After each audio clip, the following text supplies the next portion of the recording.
Assalamualaikum warahmatullahi wabarakatuh.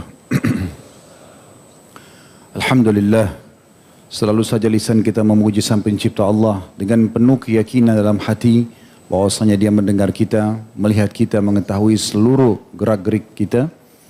Serta dengan kalimat Alhamdulillah sebagaimana telah Ia janjikan untuk kita semua yang telah dijadikan sebagai kalimat syukur segala kebutuhan kita untuk roda kehidupan di muka bumi ini, dari nikmat-nikmat yang kita butuhkan akan dipenuhi, bahkan akan ditambah. Oleh karena itu jadilah sosok mukmin dan muslim yang selalu membasuh lidahnya dengan kalimat syukur ini. Selanjutnya kita panjatkan salawat dan taslim kepada utusan Allah Nabi besar Muhammad sallallahu alaihi wa ala alihi wa sahbihi wasallam, sebagaimana Allah telah memerintahkan kita untuk mengucapkan salam hormat tersebut.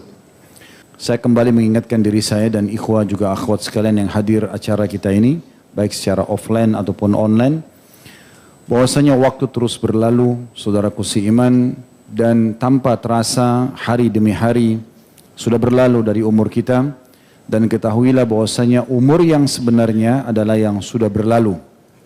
Siapapun yang berumur 20 tahun, 30 tahun, 40 tahun, 50 tahun, 60 tahun yang hadir dalam pengajian ini, maka pastikan itulah umur kita yang sebenarnya, karena sudah kita lalui.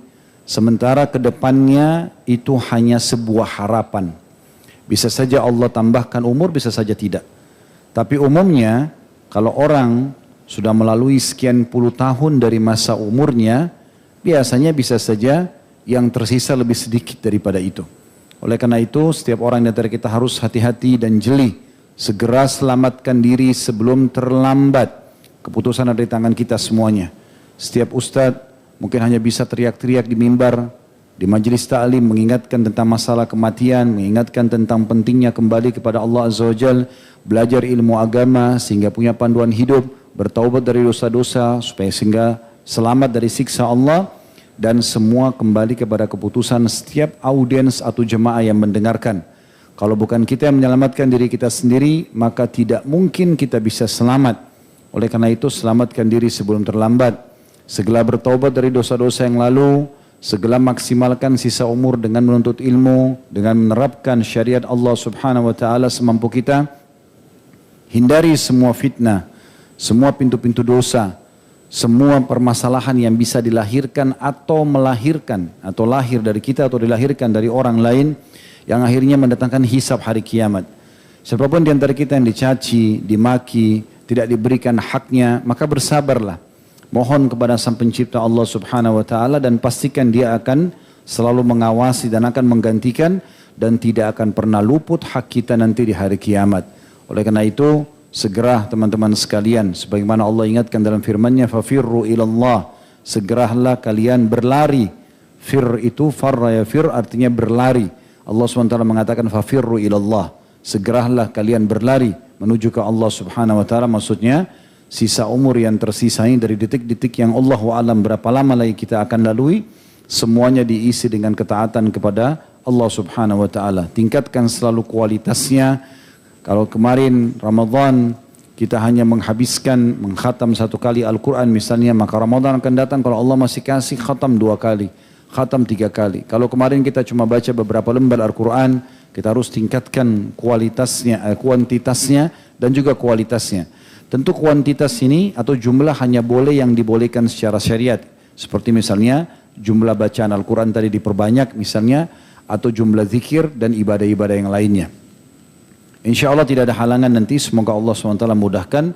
Di hari Sabtu depan, Sabtu kedua, kita akan ada tablik akbar serial sahabat Abu Darda radhiyallahu anhu di masjid kita ini. Teman-teman silakan aja seluruh kerabat, siapapun yang bisa hadir. Dan setelah saya murajaah dan kembali membaca kisah beliau, terlalu banyak petua-petua yang sayang sekali kalau lulus atau luput dari kita. Dari apa yang kita pelajari nanti insya Allah, nasihat-nasihat berhubungan dengan masalah kehidupan ini, bagaimana kita melaluinya, bagaimana punya persiapan tentang kematian nanti, sehingga memang bisa membuat kita adalah menjadi anak-anak akhirat dan bukan anaknya anak dunia.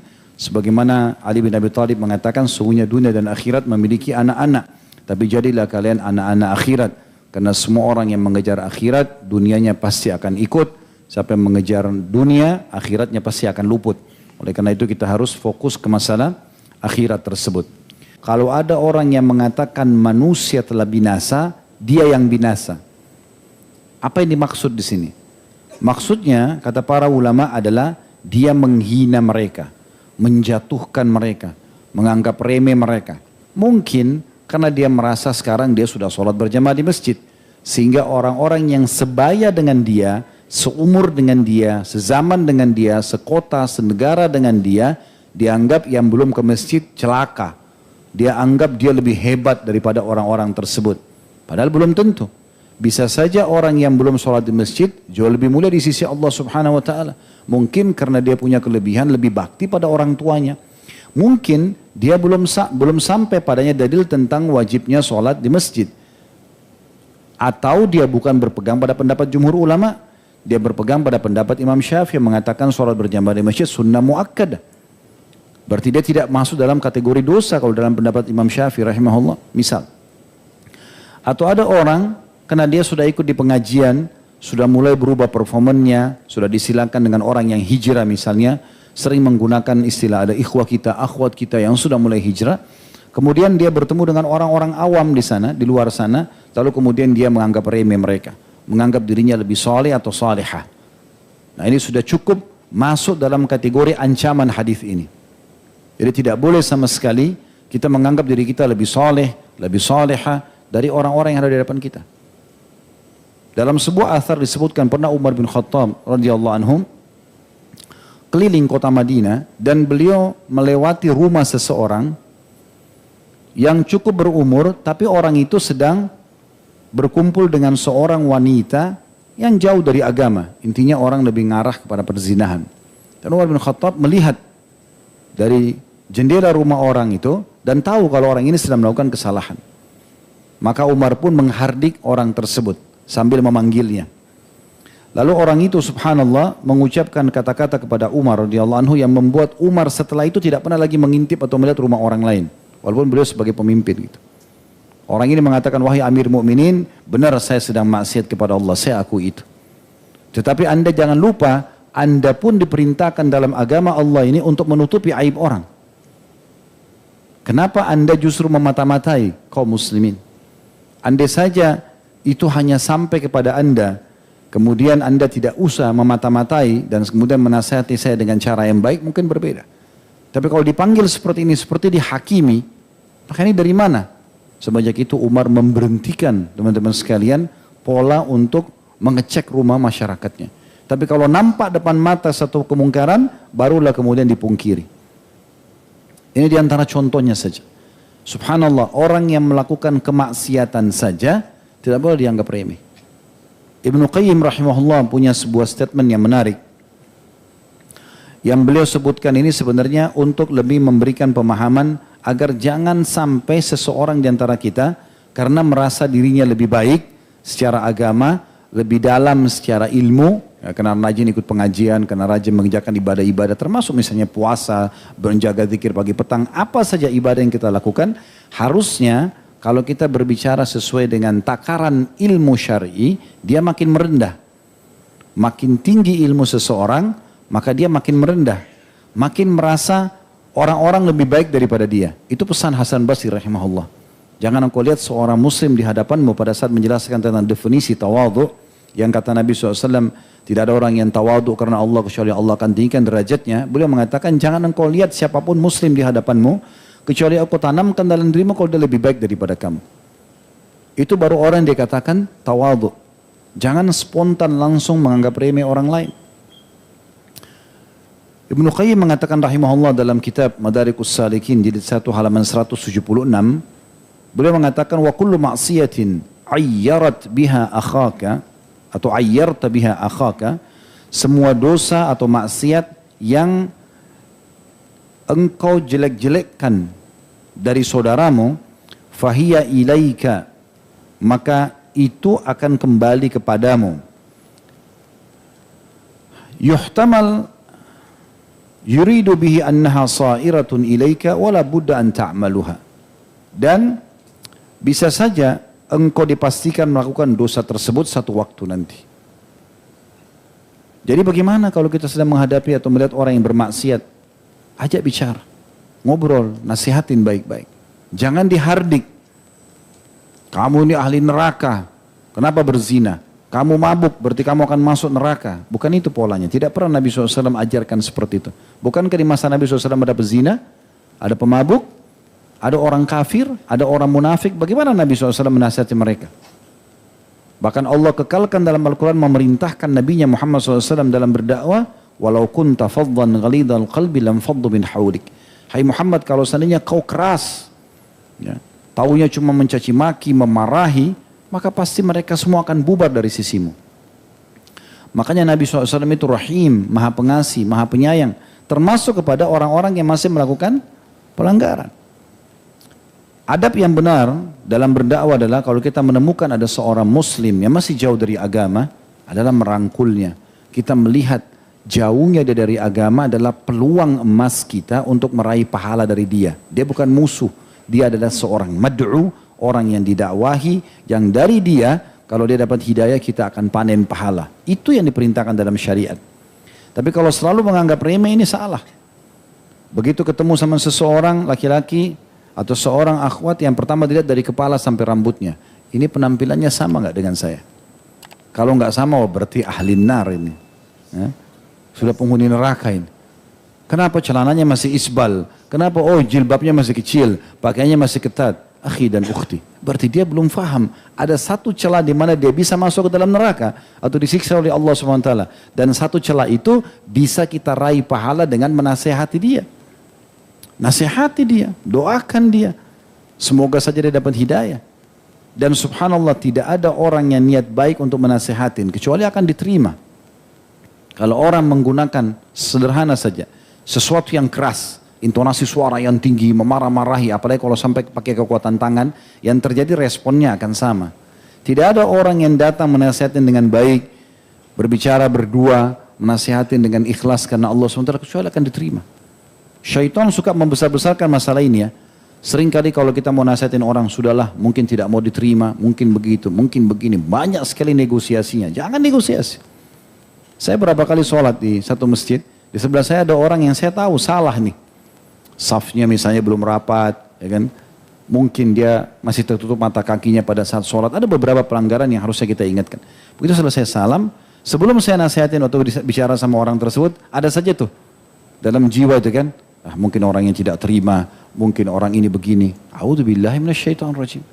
Saya salaman, assalamualaikum Pak, salam. Tinggal di mana Pak? Oh di sini dekat rumah, kebetulan dekat rumah, di masjid dekat rumah. Oh iya, Pak saya ada ingin berbagi, bisa nggak Pak? Oh ya bisa, silakan. Terus kemudian saya bahasakan, yang saya ketahui ada hadis Nabi SAW memerintahkan orang kalau shaf itu dirapatkan, dan kalau iqamah sholat itu tumit sahabat dengan tumit yang lainnya bertemu, sehingga tidak ada celah buat syaitan. Dan itu juga sabda Nabi SAW, jangan biarkan ada celah buat syaitan di shaf, gitu kan? Juga dalam hadis Nabi SAW, jangan kalian berselisih dalam masalah shaf, setelah beliau mengatakan luruskan dan rapatkan, karena kalau tidak hati kalian akan berselisih. Dengan 2-3 hadis, ternyata apa yang tadi syaitan bisikkan orang ini akan marah, tidak terima, tidak. Oh iya begitu ya Pak, jazakallah khair. Maka dia terima kasih, belum jazakallah khair, tapi terima kasih. Oh iya, orang bisa terima. Masalah dia amalkan tidak masalah. Tapi kita sudah sampaikan kepada dia sebuah ilmu, gitu kan? Jadi kita tidak boleh sama sekali sampai menjatuhkan dan menganggap remeh orang lain. Ini masuk dalam kategori ini. Ternyata kalau kita kembali kepada penjelasan hadis ini, berarti orang yang menggunakan metode seperti ini, cuma tuh menghardik-hardik orang, menyalahkan orang, merendahkan orang lain, masuk dalam kategori dosa besar. Dan akhirnya tidak dapat manfaat apa-apa. Pada saat antum hardik ahli maksiat, dapat apa kira-kira? Tidak ada, kecuali dia tambah jauh dari rahmat Allah, dia bisa makin celaka, antum pun dapat ancaman dosa.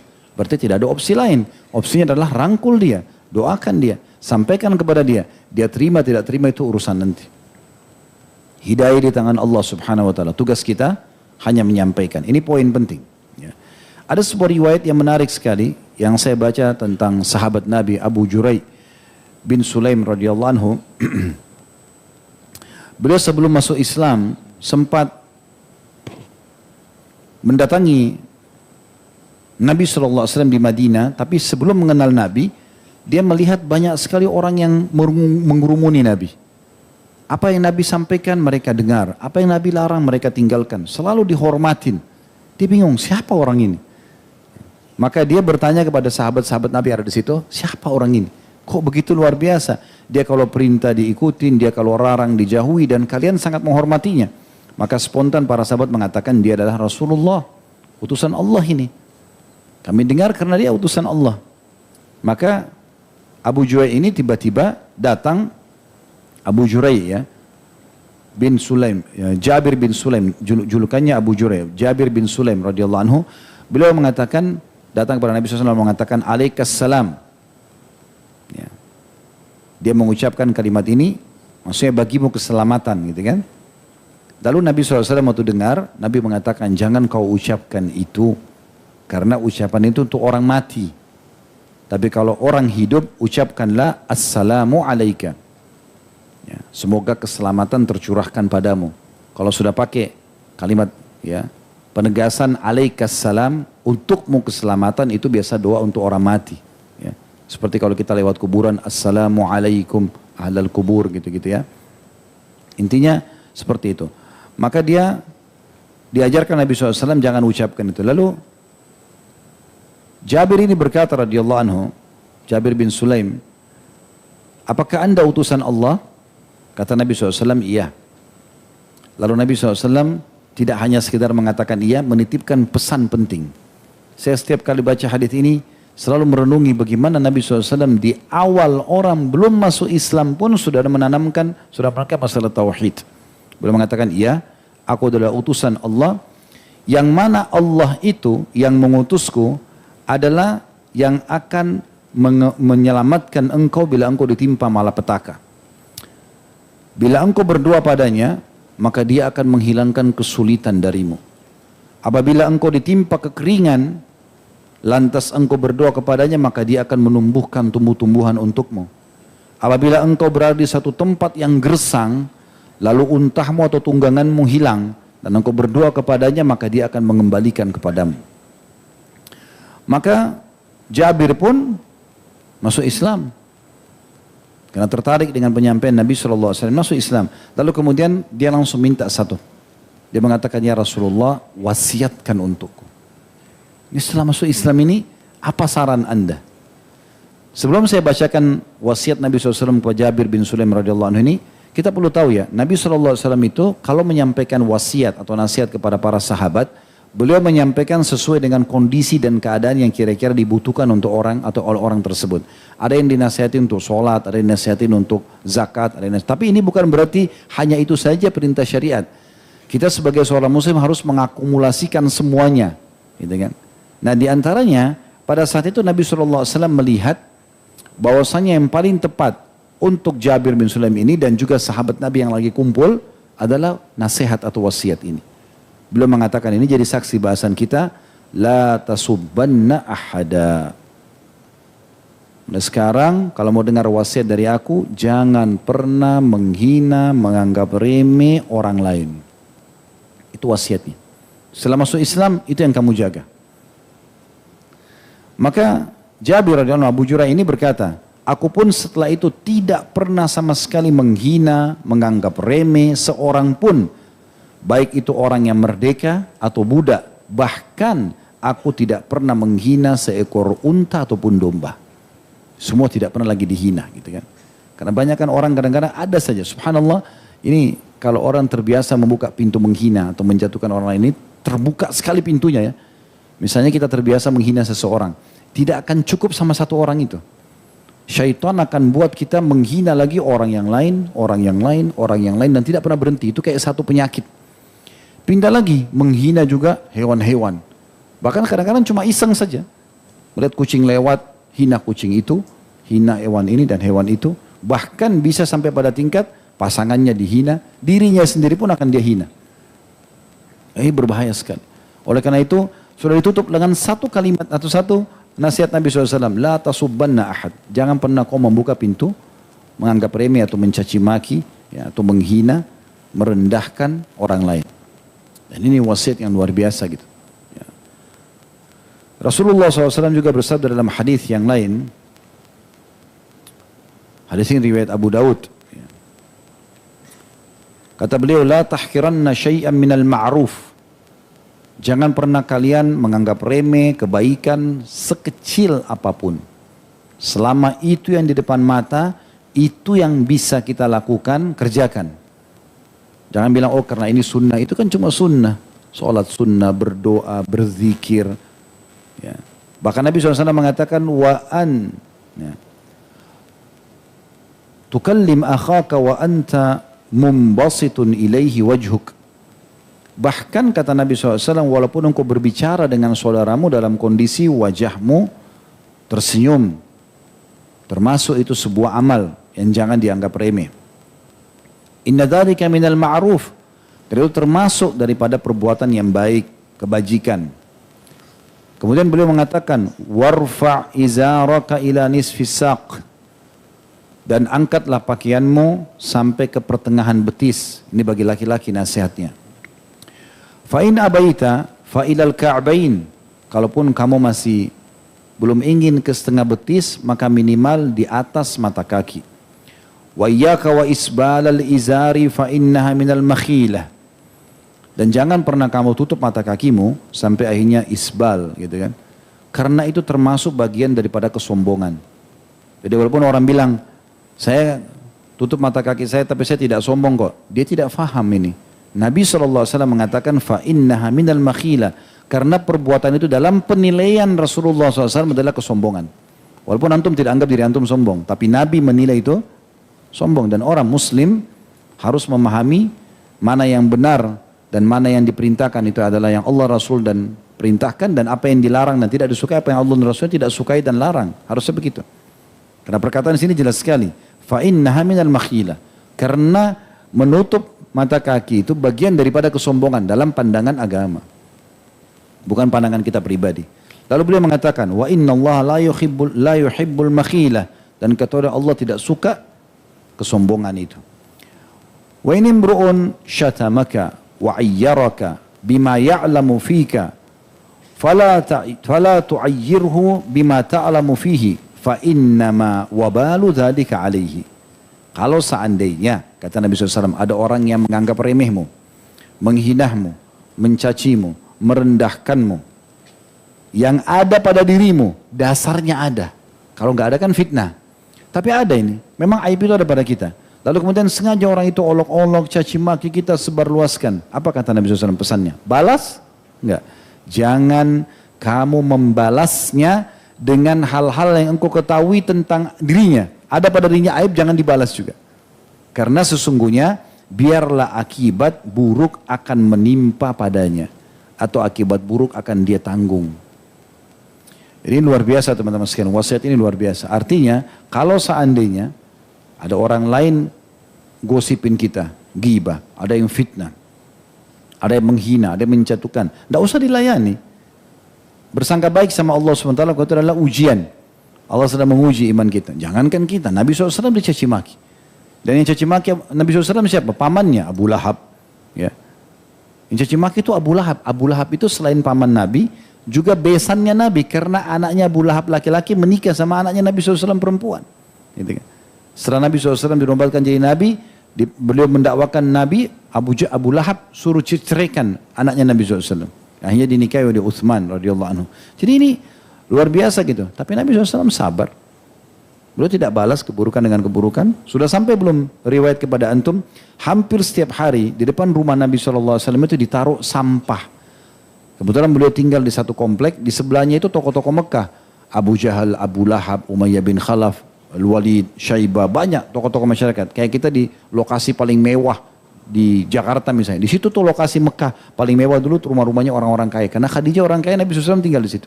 Tiap hari di depan pintu rumah Nabi keluar, untuk keluar masuk ditaruh sampah penuh. Dan tidak bisa dilewatin karena sampah bau. Dan harus selalu diangkat. Apa Nabi SAW melakukan pada saat itu? Beliau keluar, senyum, mengambil sampah tersebut. Dijadikan sebagai ajang pahala buat beliau. Kemudian beliau cuma mengatakan kepada para tetangganya yang memang sengaja melihat, ingin lihat Nabi balas apa sih.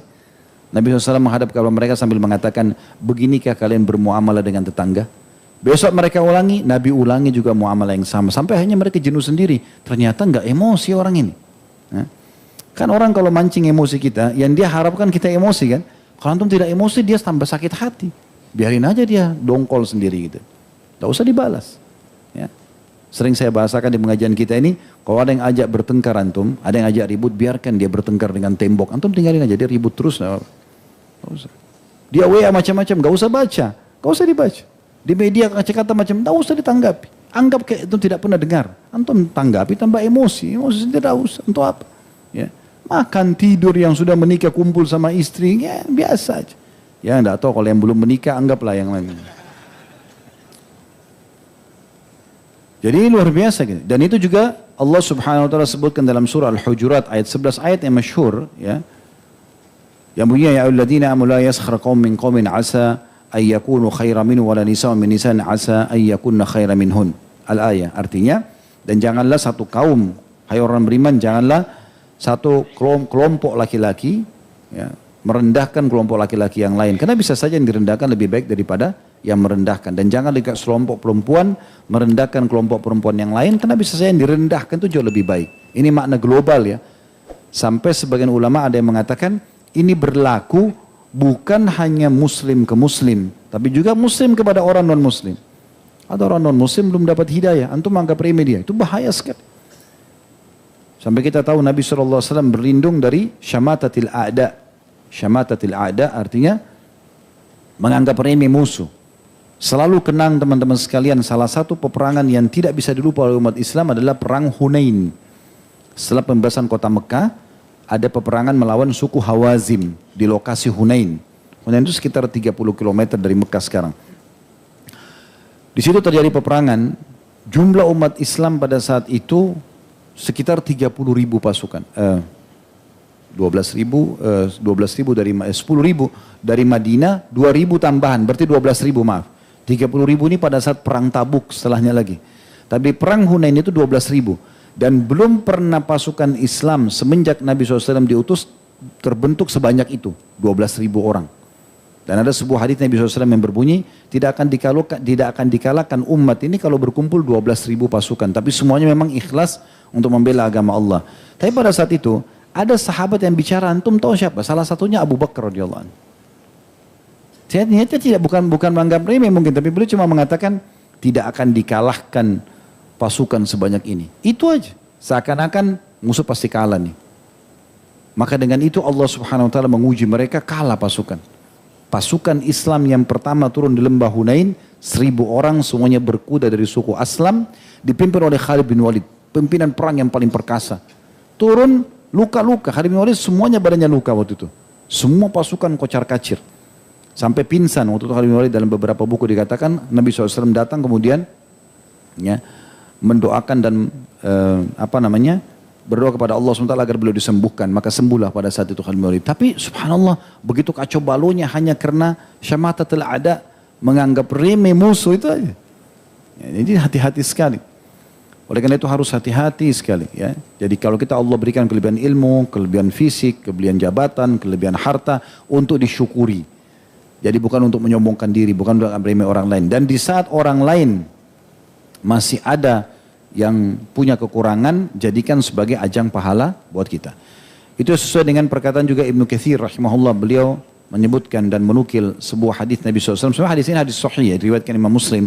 Tapi beliau pernah setelah menyinggung firman Allah SWT surah Al-Hujurat ayat 11, beliau mengatakan, menukil hadis ini sambil mengatakan, sesungguhnya ya, ayat di atas ini berisi larangan tegas dari Allah Subhanahu wa taala agar jangan melecehkan dan meremehkan orang lain apapun alasannya. Apapun alasannya. Dan ini sudah disebutkan oleh Nabi SAW bahwasanya meremehkan dan melecehkan orang lain termasuk kategori orang sombong, berarti dosa besar yang lain lagi. Jadi meremehkan orang lain itu selain mendapatkan dosa apa yang sedang kita bahas pada malam ini dari hadis ini, juga dia berarti ya masuk dalam kategori sombong yang Nabi SAW bersabda, al-kibru batrul haq ya, wagamtun nas ya. Sombong adalah sikap menolak kebenaran dan meremehkan manusia. Meremehkan manusia. Nah ini kalau dari makna ya, dia pakai rafa ya. Artinya dia maaf. Ini adalah kalau ya pakai rafa ahlakuhum. dia orang yang paling binasa karena dia menghina orang lain. Jadi kalau dia menghina orang lain berarti dia yang lebih terancam sebenarnya. Dia lebih terancam. Sekarang kalau dia pakai nasab, ya, ahlakahum, membinasakan orang-orang, yaitu membuat mereka putus asa. Membuat mereka putus asa. Jadi kalau ada orang mengatakan orang-orang binasa semua karena menganggap remeh mereka, berarti dia yang paling pertama dibinasakan oleh Allah. Dia menghina orang lain, dia akan dihina orang lain. Ingat perkataan Ibnu Qayyim tadi, kalau kita mengolok-olok dosa orang lain, maka dipastikan satu waktu kita bisa terjerumus dalam dosa yang sama. Kalau riwayat nasabnya, ahlakahum, berarti membinasakan orang-orang. Kalau tadi kan dia yang paling binasa. Sekarang kalau dia membinasakan orang lain, maksudnya membuat mereka putus asa dari rahmat Allah. Dan kita tahu putus asa dari rahmat Allah ini adalah termasuk dosa besar. Ya. Jadi tidak boleh sama sekali kita mengajak orang lain agar putus asa dari rahmat Allah subhanahu wa ta'ala. Baik, di sini ada beberapa poin saja saya ingin titik beratkan tentang masalah putus asa ini. Selain memang pernah kita bahas ya di buku dosa-dosa kita yang pertama tadi, masalah dosa besar itu termasuk putus asa dari rahmat Allah subhanahu wa ta'ala. Yang pertama, agar kita tidak putus asa ya, dan juga tidak mengajak manusia untuk putus asa. Ini tuh contohnya begini, misalnya ada orang terlanjur buat dosa nih, sudah lama dia buat dosa, kayaknya percuma kok nggak akan terima tobatmu gitu ya. Ini orang sekian lama bermaksiat kepada Allah, lalu datang kepada dia, kayak mau tobat, udah nggak mungkin kau diterima tobatmu, kayak gitu, kayak buat orang putus asa, sehingga orang tidak mau bertaubat di jalan Allah SWT. Percuma kau pakai jilbab sekarang, atau dia ketemu sama orang di pengajian begini, temannya di sebelah, dulu waktu SMA ini bandel banget orang ini, begitu dekat, kau sudah jadi ahli surga sekarang ya. Misal contoh. Jadi dia kayak menganggap remeh orang lain gitu. Kayak nggak mungkin orang lain tobat. Nah ini keliru. Ya. Nah ini yang tidak boleh tentunya. Baik, diantara kisah yang masyhur yang kita harus tahu ya tentang masalah poin ini agar jangan putus asa dari rahmat Allah SWT. Bagaimana kita lihat hidupnya Umar bin Khattab yang sudah lama kufur, kemudian masuk Islam dan tidak pernah lihat lagi masa lalunya. Cukup banyak ya. Nanti yang kita bahas Abu Darda radhiyallahu anhu itu juga terlambat masuk Islam. Boleh masuk Islam setelah perang Badar sehingga tidak hadir perang Badar di perang Uhud. Tapi akhirnya beliau menjadi ulamanya muslimin gitu kan. Dan cukup banyak Abu Hurairah terlambat masuk Islam. Tapi karena beliau tidak lihat lagi masa lalunya, banyaknya hadis yang diriwayatkan sehingga diterima oleh kaum muslimin pada saat itu. Dan sekian banyak contoh-contoh berhubungan dengan masalah ini.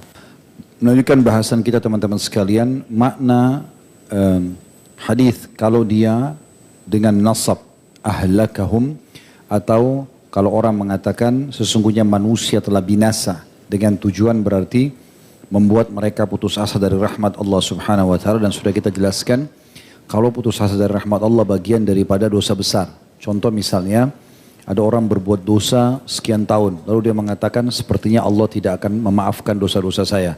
Lalu kemudian dia biarkan dirinya dalam kemaksiatan sampai meninggal. Nah ini berarti dia membinasakan dirinya. Nah begitu juga kalau orang katakan pada orang lain, kayaknya kamu tidak akan diampuni. Hadis yang paling masyhur dalam masalah hadis Bukhari, yang orang membunuh 99 jiwa, hadis yang masyhur. Karena dia bertemu dengan seorang abid, ahli ibadah tapi tidak punya ilmu. Dia bilang, saya telah membunuh 99 jiwa, apakah Allah masih bisa mengampuni saya? Dia bilang, enggak mungkin. Bunuh 99 orang enggak mungkin. Nah karena orang ini putus asa, dia bunuh juga orang itu. Digenapin 100. Itu kan dalam hadis begitu. Kemudian dia keliling sampai bertemu dengan seorang alim yang punya ilmu. Lalu dia mengatakan, saya telah membunuh 100 orang. Apakah Allah masih bisa mengampuni saya? Tentu saja kata orang alim tersebut. Tidak ada orang yang putus asa dari rahmat Allah subhanahu wa ta'ala. Silakan bertobat. Dan pergilah ke negeri ini, di sana engkau akan temukan komunitas yang baik. Maka orang itu pun akhirnya menuju ke sana. Tentu kisahnya cukup panjang, diantaranya adalah dia meninggal tengah jalan, lalu Allah utus malaikat yang marah rahmat dan malaikat siksa, yang mana yang akan mengambil ruhnya ini. Karena dia belum tiba di lokasi yang dia akan memperbaiki keadaan dia. Malaikat penyiksa mengatakan ini orang meninggal dalam keadaan banyak maksiatnya. Yang malaikat rahmat mengatakan tapi dia sedang menuju ke jalan taubat. Maka Allah utus malaikat ketiga yang menengahi dua malaikat tersebut lalu berkata, sekarang kita ukur aja. Langkah kaki dia lebih dekat ke tempat yang dia mau perbaiki diri itu atau negeri dia yang dia tadinya tinggal bermaksiat. Kata Nabi SAW, Allah menjauhkan jarak negeri dia yang dia maksiat dan mendekatkan negeri yang akan dia pergi bertaubat itu satu jengkal saja bedanya. Makanya dia diambil oleh malaikat rahmat, ya, malaikat kasih sayang. Tapi saksi bahasan bagaimana dia sudah membunuh 99 jiwa. Di dalam hadis yang lain juga kata Nabi SAW, Allah berfirman, wahai anak Adam, kalau seandainya engkau datang kepadaku membawa dosa sepenuh langit ini, semuanya penuh dengan dosa, dan engkau datang kepadaku pada hari kiamat, ya, sementara belum atau engkau tidak pernah menyekutukan aku dengan sesuatu apapun, tidak berbuat syirik, maka aku akan datangkan pengampunan sebanyak dosamu itu. Jadi rahmat Allah luas sekali, tidak boleh kita memutus rahmat Allah itu untuk diri kita atau memutus untuk orang lain. Semua penuh dengan rahmat dan kasih sayang Allah Subhanahu wa ta'ala. Nah, cara supaya kita tidak putus asa, pertama fahami dulu kalau putus asa itu dosa besar, itu yang pertama. Yang kedua, bekali diri dengan ilmu syar'i.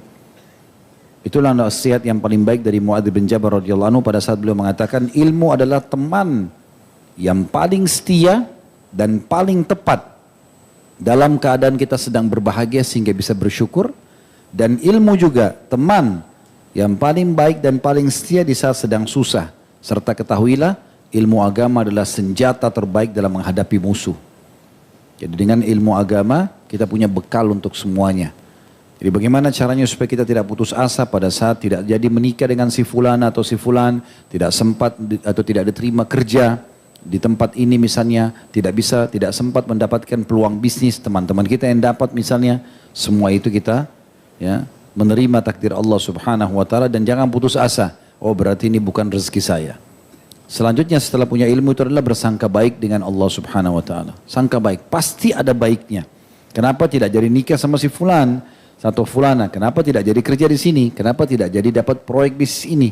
Pasti semuanya ada kebaikannya. Kadang-kadang subhanallah hikmah dari kebaikan itu akan muncul setelah beberapa waktu. Oh, ternyata ada baiknya saya nggak nikah sama dia dulu. Oh, ada baiknya saya nggak kerja di situ. Oh, ada baiknya saya begini dan begitu. Jadi bersangka baik dengan Allah SWT. Allah itu lebih sayang kepada kita daripada ibu kita kepada kita sendiri. Begitu dijelaskan dalam hadis Bukhari. Pada saat ada seorang ibu tawanan perang yang mencari anaknya karena dia sedang menyusui, dia angkat satu anak, bukan anaknya, dia turunkan 2, 3 sampai terakhir dia dapat anaknya, lalu dia peluk dan dia susui dengan semangatnya dia karena gembira mendapatkan anaknya. Lalu Nabi SAW waktu lihat itu berkata kepada para sahabat, kalau seandainya, apakah kalian melihat ibu ini akan melempar anaknya ke dalam api? Kalau kita bakar api unggun, mau nggak dia lempar? Kita suruh lempar anaknya. Tentu saja kata para sahabat, tidak ya Rasulullah. Selama dia masih bisa pertahankan, tidak mungkin dia ingin anaknya dilempar dalam api neraka. Kata Nabi SAW, demi zat yang jiwaku dalam genggaman demi Allah, sesungguhnya Tuhan kalian Allah lebih sayang kepada kalian daripada ibu itu kepada anaknya. Ibnu Qayyim rahimahullah pernah melihat seorang ibu marah dengan anaknya, lalu anaknya dikeluarkan dari rumah. Lalu kemudian ditutup pintu rumah dan anak itu nangis-nangis, ngerengek-ngerengek depan pintu rumah ibunya.